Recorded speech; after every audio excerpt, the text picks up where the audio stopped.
We're talking about materialism, the idea that our mental life emerges from our physical brain. If you're listening closely, if you're thinking about this, I hope you acknowledge that this is an odd and unnatural view. I don't expect you to believe it, at least not at first. And in fact, for the most part, people are far more attracted to the doctrine called dualism. And dualism is an idea that's been found in just about every religion and every philosophy. It's made explicit in Plato, for instance. But I think the most thoughtful and articulate defender of dualism was the philosopher René Descartes. So Descartes believed that animals were material things. He thought that that the doctrine of materialism was correct about non-human animals. But humans are different, Descartes argued. For humans, there's a duality. We possess two sorts of things. We are composed of two sorts of things. We are in part material, but we're also in part spiritual, separate, mental, psychological, in some way that doesn't reduce to the material. And he made two arguments for this. And they're both reasonably good arguments, at least quite persuasive at his time, and have persuaded many people and continue to persuade many people. The first argument for our non-material nature is that humans are capable of doing things that no machine, no material entity ever could. So it might surprise you to hear this, but Descartes in the 17th century was familiar with robots. He knew about the French Royal Gardens, which is like a 17th century Disneyland, a Euro Disney, which had robots that react when you approach them or when you step on certain stones. For instance, you might approach Diana, and then Neptune would jump out from the bushes holding a trident. And this was done not with electricity, but with water. So Descartes knew about these robots, and Descartes asked, well, maybe we're such things. Maybe we're just machines responding to the environment.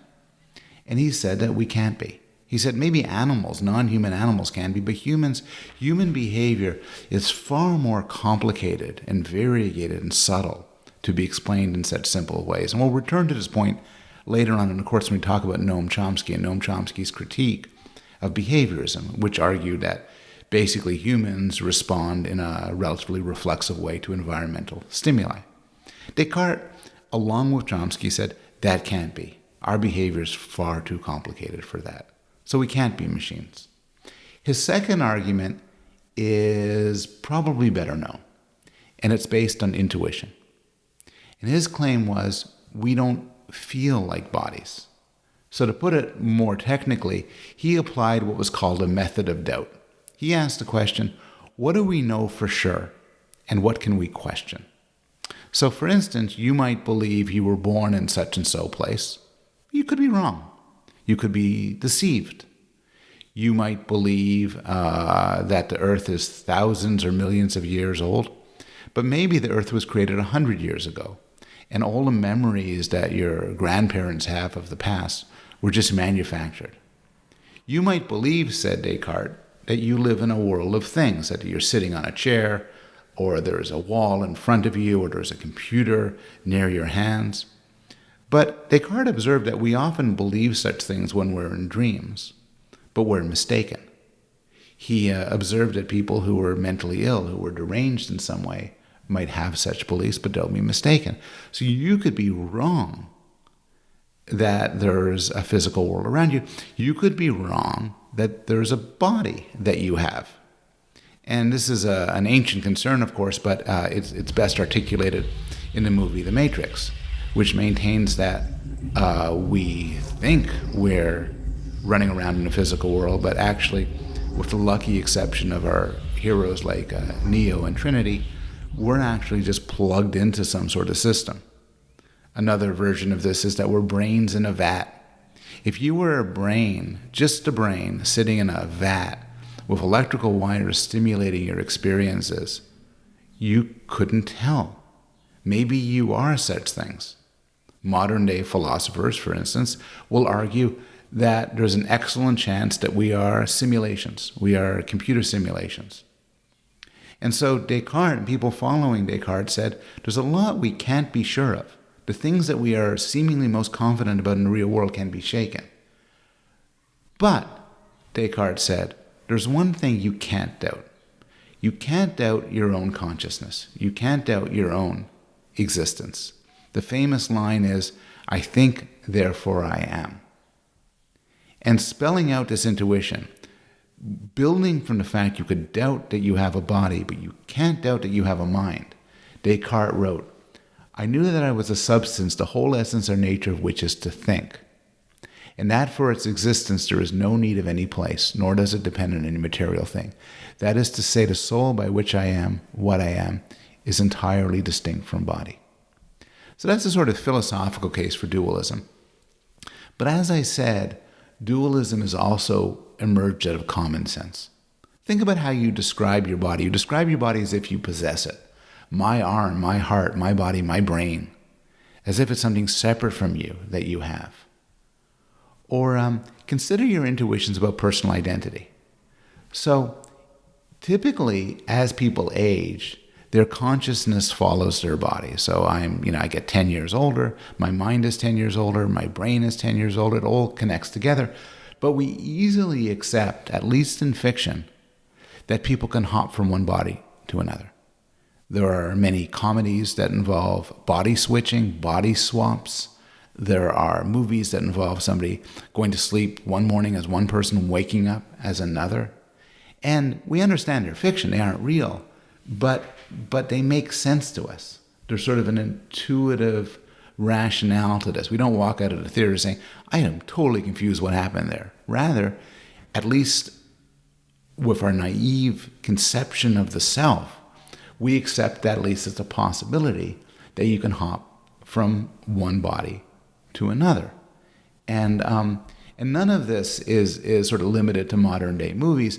The most famous short story of history by Franz Kafka begins with the sentence, as Gregor Samsa awoke one morning from uneasy dreams, he found himself transformed in his bed into a gigantic insect. And so metamorphosis involves that sort of transformation. And long before that, in Ulysses, the characters are transformed. Some of the characters are transformed by an evil witch into pigs. And it's not like they took the people and turned them into pigs. Rather, it's much worse. They put them in the body of pigs. As the passage goes, they had the head and voice and bristles and body of swine. But their minds remained unchanged as before, so they were penned there, weeping. Our conception that bodies themselves are separate allows us to accept the idea that you can have many people inhabiting one body. This is how many people think about multiple personality disorders, something we'll get to quite later in the course. And it's also at the root of a view that many people, both religious and non-religious, hold, which is the idea of demonic possession, the idea your body could be taken over by somebody else. Another manifestation of dualism is you could believe in intelligent beings without bodies. If mind and body are separate, it raises the possibility you could have one without the other. Plainly, you could have bodies without minds. That's what a corpse is. But the argument goes you could also have minds without bodies. And this is, for instance, what many people think about gods or angels, which is that they're immaterial beings that can think, that can observe, that can act, but they don't have physical bodies in the same sense that we do. Finally, and maybe most important for people, the idea of dualism, the idea that you are not your physical body, raises what must be for many an incredibly appealing consequence, which is that you could survive the destruction of your body. And in fact, if you ask most people, religious and non-religious, what will happen after your body is destroyed, the answer is not, well, I'm dead then. That's it. It's the end of things. But rather, the belief is that you can live on. Maybe you'll end up in some sort of spirit world. Maybe you'll ascend to heaven. If you're unlucky, maybe you'll descend to hell. Maybe you'll occupy some other body, as in reincarnation. But the idea is that the destruction of your body need not be the destruction of you, because you are not your body. And all of these beliefs, the beliefs about personal identity, the beliefs about life after death, about the existence of supernatural beings, about God, all rest, at least to some extent, on a dualist perspective. And so materialism, which says dualism is just plain wrong, is an audacious view and should be treated as such. You shouldn't just shrug and write it down. You should grapple with it. You should worry about it. You should either begrudgingly accept it or fight against it. So why are modern-day psychologists and neuroscientists so confident that dualism is mistaken? Well, there are a few problems with it. One is that it simply doesn't help us explain certain things that need to be explained. Appealing to an immaterial world, to an immaterial soul, seems to duck certain questions that really do deserve an answer. So throughout this course, we'll ask questions like, how do we learn language? What do we find sexually attractive? How does memory work? These are questions about ourselves, about our minds. And to say, oh, it all happens in some immaterial realm, leaves us hopeless when it comes to answering them. The second concern is that at the time, Descartes was correct to infer from the limitations of material things, of physical things, that we probably are not physical things. But by now, we have a much better understanding of what physical things can do, which makes it entirely possible for many of us that we are such things. So I'm thinking, for instance, of computers and robots. For Descartes, the idea that a physical thing can do something as complicated as play a game of chess would seem ludicrous. But now, of course, we know that physical things, and if you're looking at a computer, you're looking at such a physical thing, can do exactly that.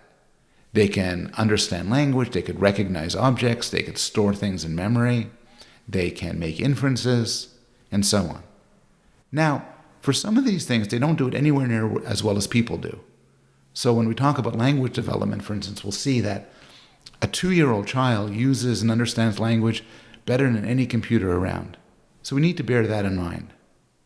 But still, it's no longer nuts to say that physical things can do all of the rich and psychologically diverse and psychologically complicated things that people do. Which means that we have to take seriously the claim that we are in fact such physical things. And the final consideration is that there's tremendous evidence that the brain is in fact the roots of mental life. So put aside all the sort of philosophical and abstract arguments. There's just tons of direct evidence. And to some extent, that direct evidence has always been there. You don't have to be born in the 20th or 21st century to appreciate that getting hit in the head could affect your consciousness and your memory, to appreciate that diseases like syphilis can lead to disruption of the will and of consciousness, that Alzheimer's can rob you of your rationality, that coffee and alcohol can inflame the passions. It just is so evident in everyday life that the physical events that affect the brain can affect ourselves, suggesting that, at the very least, our mental life is intimately connected to the brain. And over recent years, something else has happened, which is we've developed technologies that allow us to look directly into the brain, look at the brain's activation, and infer from patterns of the brain activation what people are thinking. So very crudely, you could put somebody into a scanner, an fMRI scanner, and you could tell whether or not they're thinking about language or music or sex. The technology is increasing to such a point that it's not implausible that for some of you, by the time you're listening to this, we could put a sleeping person into fMRI scanner and know from the neural patterns of neural firings, know what they're dreaming. And all of this, I think it is very difficult to keep this in mind and hold on to the view of dualism. I think materialism, however uncomfortable, however unpalpable, is a view that the science forces us to adopt.